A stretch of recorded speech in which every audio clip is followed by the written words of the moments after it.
Hello everyone, and welcome to a little mini lesson where I'm going to show you how to play that riff. That is the riff from Xanadu, one of the greatest progressive rock epics of all time in my opinion, by the band Rush. Picture this, the year was 1977, hair was flowing, kimonos were flowing, and Rush dropped their album A Farewell to Kings, and this song is on there. It's an 11-minute song. I encourage you to go listen to it if you've never heard it. It is one of the coolest progressive rock songs of all time. Both Geddy Lee and Alex Lifeson used double necks on this song, double neck guitars, because there's just so much going on. And then Neil is back there, of course, doing all these different kinds of drums and chimes and sound effects and stuff. It's an amazing song. Go listen to it. It's called Xanadu. That starts with an X. But anyway, this is the riff that sort of swells in as the song really starts building up. And it's in an odd time signature. It's some people count it as 7/8, some people count it as 7/4, but either way, it's 7 notes that repeat, so it's an odd number. And I want to show you the riff and also show you how this riff can be used as an awesome picking and fretting hand exercise when you change things up. So let's first start with the riff. Okay, it's in the key of E major, starts on the 9th fret, the G string. You go immediately up to the octave, which is the 12th fret of the high E string. Okay, then you go to the 10th fret of the B, 12th fret of the B. Okay, then you jump up to the 11th fret of the high E. We have, so far we have. Okay, pretty cool sounding. And from there you go 9th fret of the B, 10th fret of the B, and then you end with the 9th fret on the G. So that's where it loops back over. So you have. So you hear it's 7 notes, 1, 2, 3, 4, 5, 6, 7, 1, starts back over. Now this riff utilizes the E major scale, which I'll play it right here. We have E, F sharp, G sharp, A, B, C sharp, E flat, E, and we're back up the octave.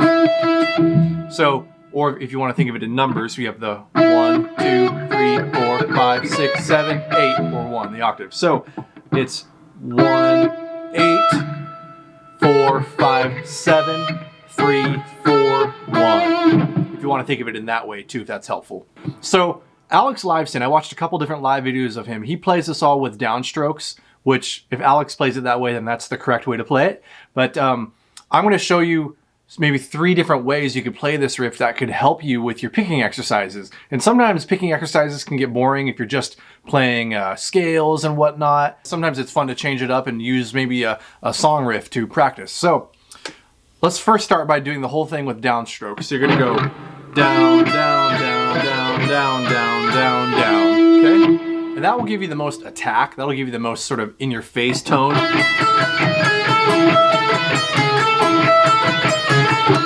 Because you can really dig into it with your pick. Now, the way I actually like to play this is slightly different, and it's just because it's more comfortable for me, is I like to go what some might call outside picking. So I like to start with the downstroke, and then that high E where we do a string skip over the B string, I like to actually do an upstroke, like that. And then I'll do 2 downstrokes on those notes on the B string, to another upstroke on the B. So we have down, up, down, down, up, down, down, down. So that's how I like to play it. So that's one of the ways you can do it, and that will help you with your outside picking. So string skipping, where you're picking and bouncing over a string and then picking on an upstroke on a different string. So let's do that again. Down, up, down, down, up, down, down, down, up, down, down, up, down, down, down, up, down, down, up, down, down, down, up, down, down, up, down, down, down.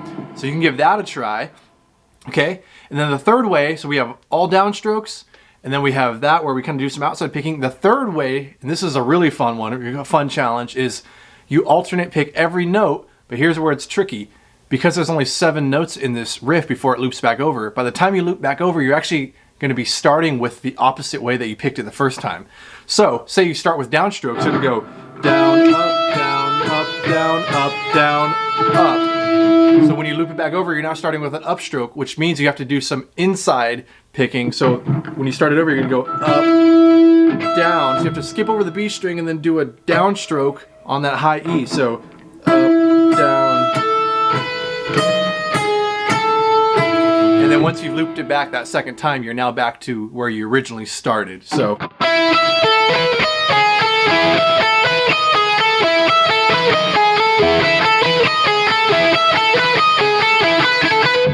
A little tricky.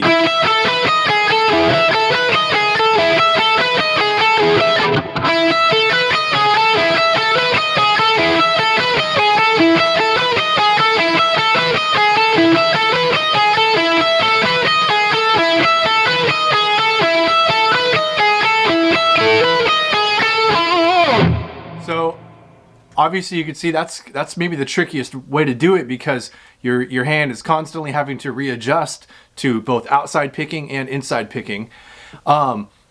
There's a fourth way that you can play it. You can do it with all upstrokes, which I'm not even gonna try. I'll try it. It'll sound bad, but my hand automatically wants to do downstroke.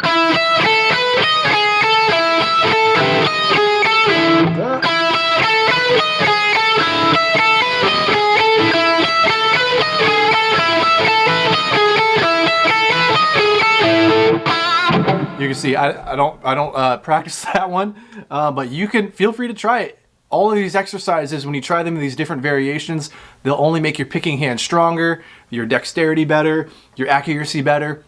And then on top of all of that, this riff is a great exercise for your fretting hand, because if you notice the way I'm playing it, at least I'm using all 4 fingers, so it's allowing your fingers to learn how to gain independence from each other. So you have the 1, 2, 3, 4. You have the 1 finger, 4 finger, 2nd finger, 4th finger, 3rd finger, 1 finger, 2 finger, 1. So 1, 4, 2, 4, 3, 1, 2, 1.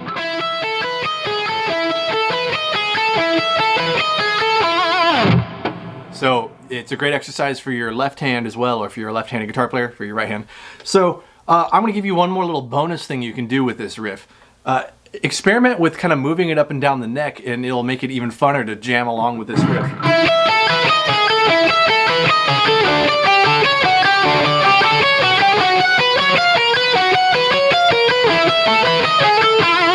Or another bonus is you can do the same riff but change up the notes a little bit. I'm going to play it in a minor key now.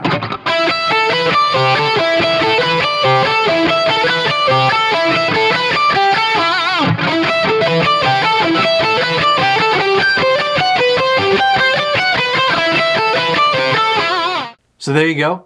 Now you know the cool repeating riff from towards the beginning of Xanadu by Rush.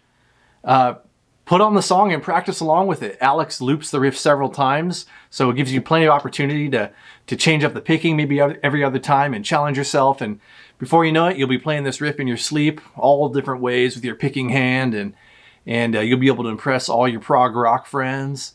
And get yourself some long hair or a wig or something, and some flowy fabric and a fan to blow it all the hair and the fabric, and play this riff. You'll just be really cool. And so let me know in the comments if you want to see more lesson videos like this, and we'll catch you on the next video, and keep riffing. All right.